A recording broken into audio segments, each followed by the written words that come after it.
Welcome everybody. My name is Jessica Sayre and this is the course Yoga for Everybody Basics. Today we're going to be working on the Sun Salutations A and B and their modifications that will help you build a strong, steady, powerful practice starting right from the very ground, moving all the way up. So what we're going to do today is we're going to start with Sun Salutation A. All right. Sun Salutation A has a sequence of movements that are going to help you build strength in your ankles and your core, find relaxation in your shoulders, and overall build a sense of peace through breath, focus, and pose, which I'll mention a lot is asana, which is the Sanskrit name for the pose. So today we're going to start with Sun Salutation A. So let's go ahead and start by standing at the top of your mat.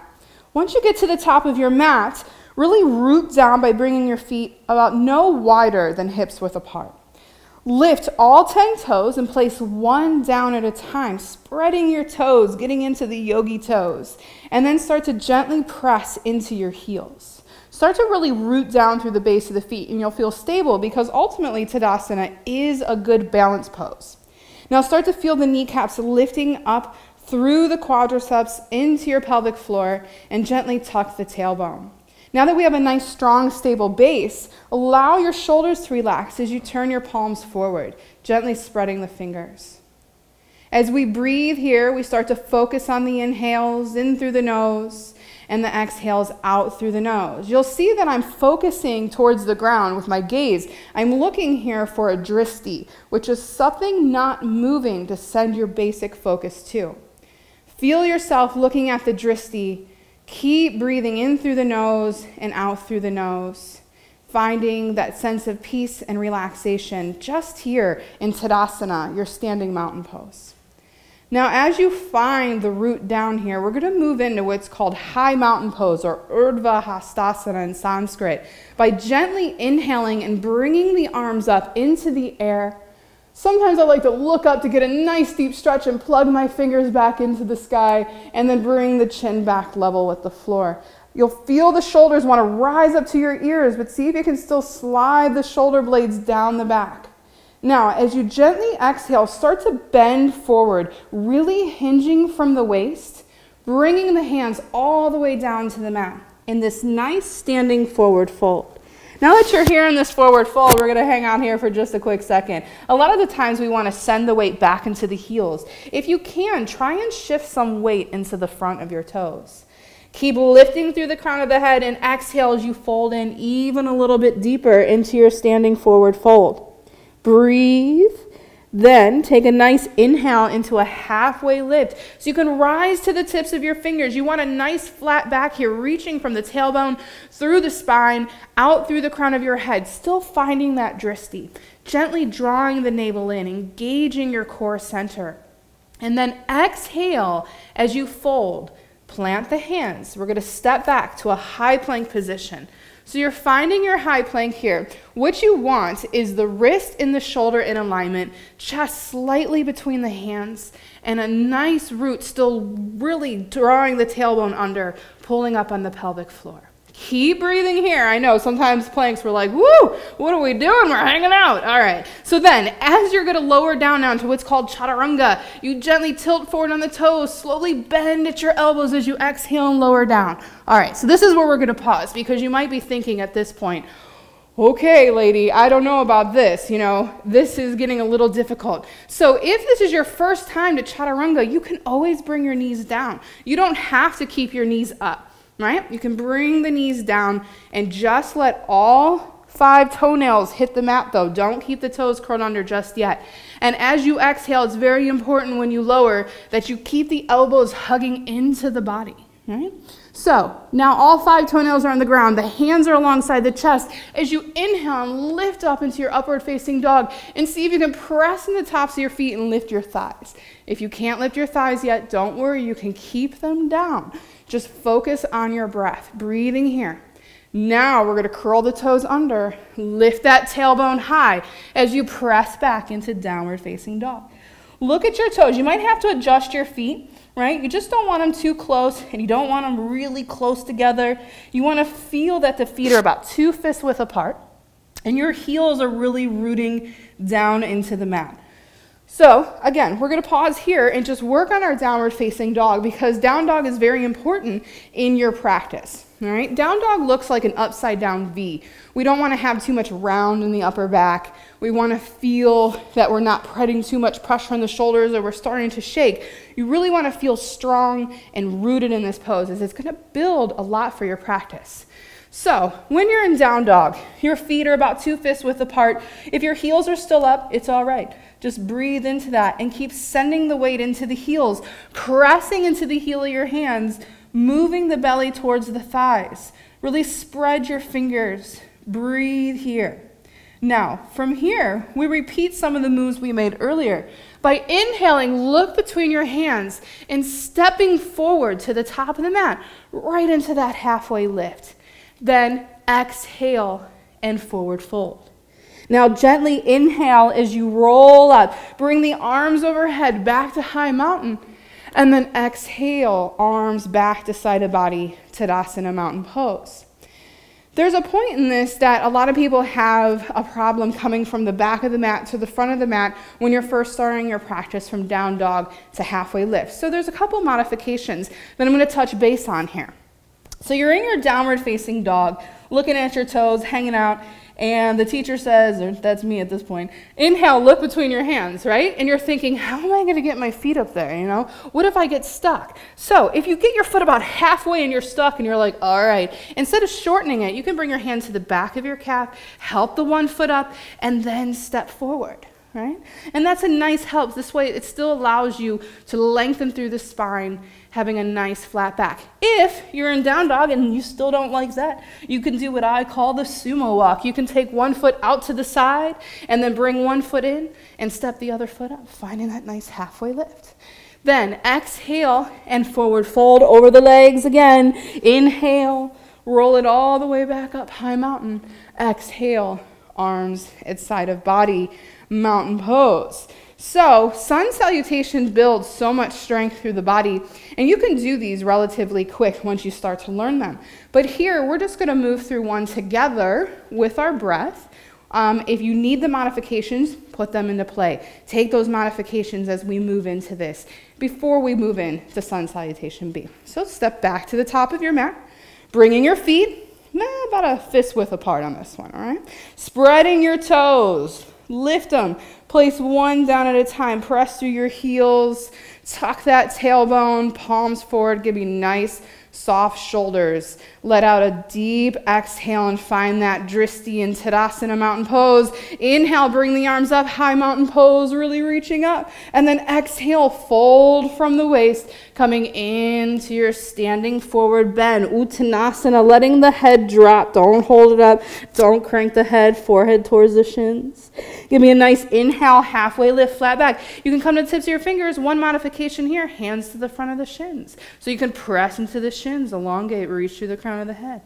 Then exhale as you plant the hands down. Step back to that high plank movement. Keep knees up or down. Just keep looking right between your hands. As you exhale, lower through Chaturanga, elbows hug the body. If you can, inhale, roll over your toes, lifting your chest, looking up for upward facing dog, and then curl the toes under, press back, downward facing dog. Breathe here.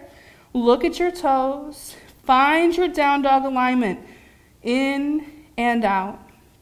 Inhaling, look between your hands. Remember to take the modification as needed. If it's stuck here, help it up. Step the other foot up, coming right into that halfway lift. Really elongate through the crown of the head. Exhale as you forward fold. Now gently inhale.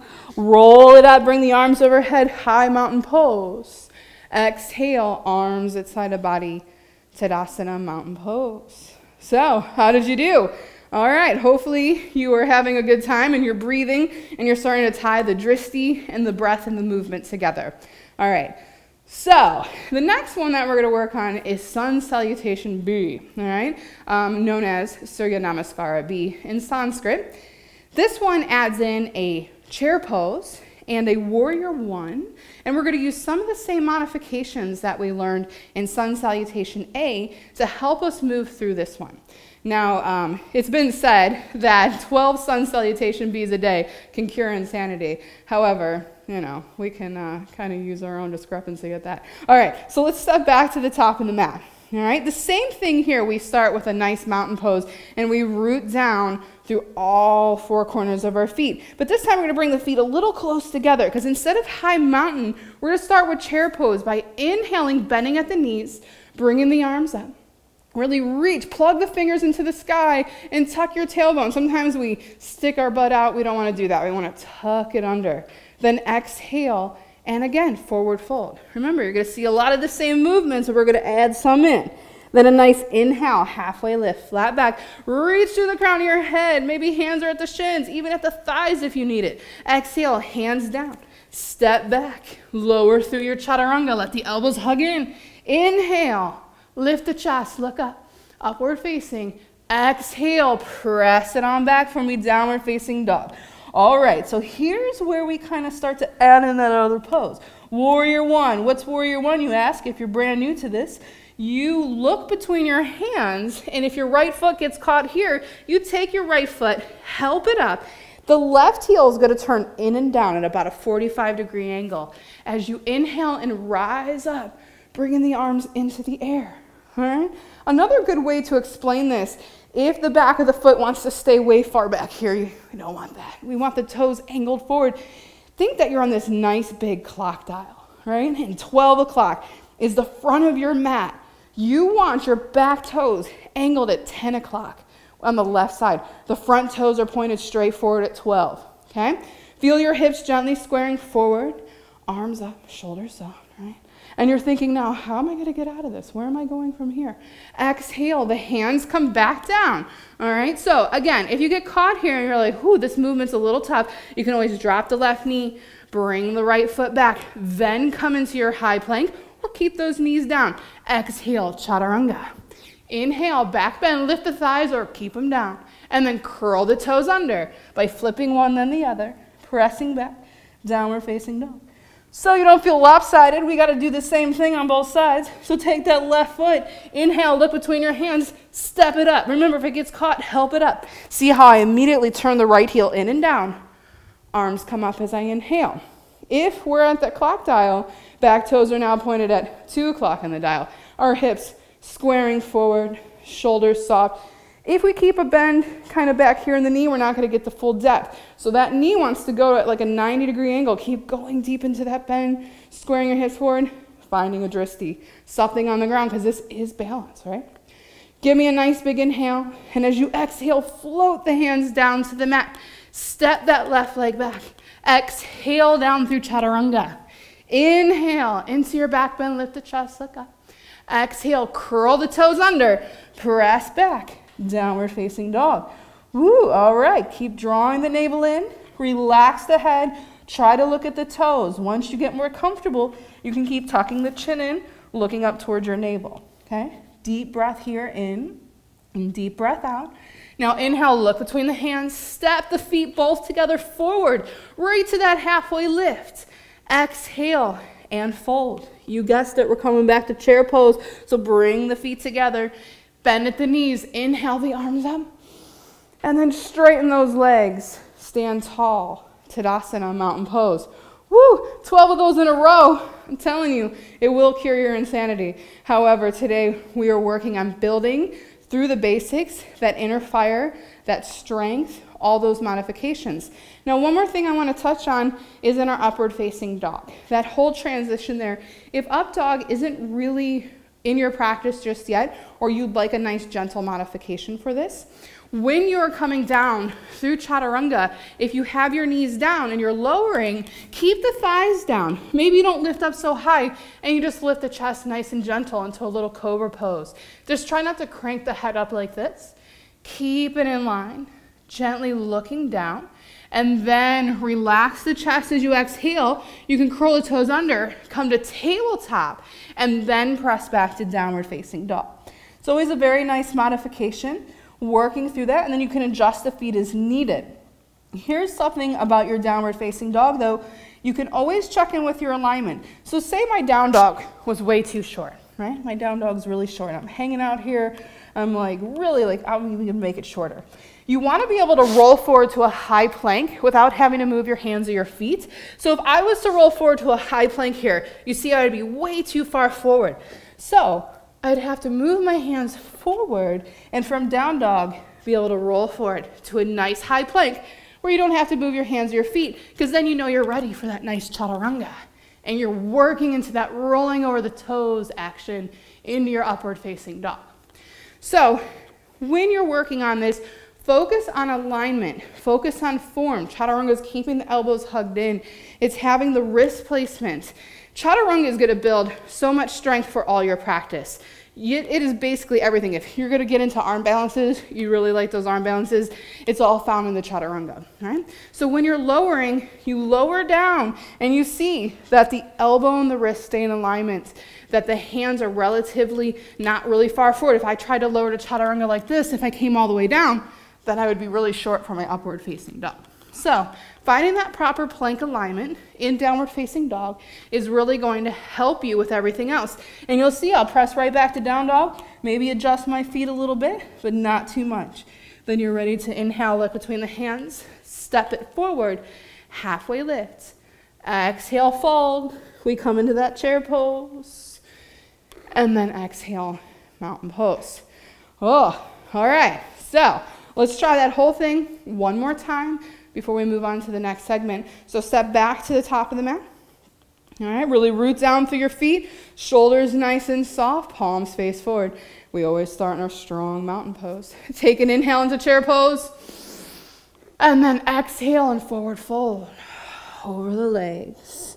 Inhale, halfway lift. Give me a flat back, fingertips, shins, or thighs. Exhale, plant the hands, step back to high plank, lower down through chaturanga. Use your modification if needed. Inhale into your back bend, lift the chest, look up.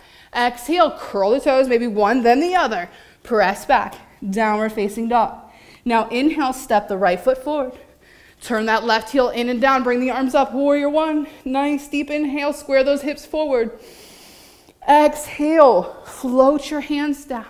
Step the right foot back. Exhale, lower through chaturanga. Inhale into your back bend. Lift your chest, look up. Exhale, press it back. Downward facing dog. Breathe here, draw your navel in.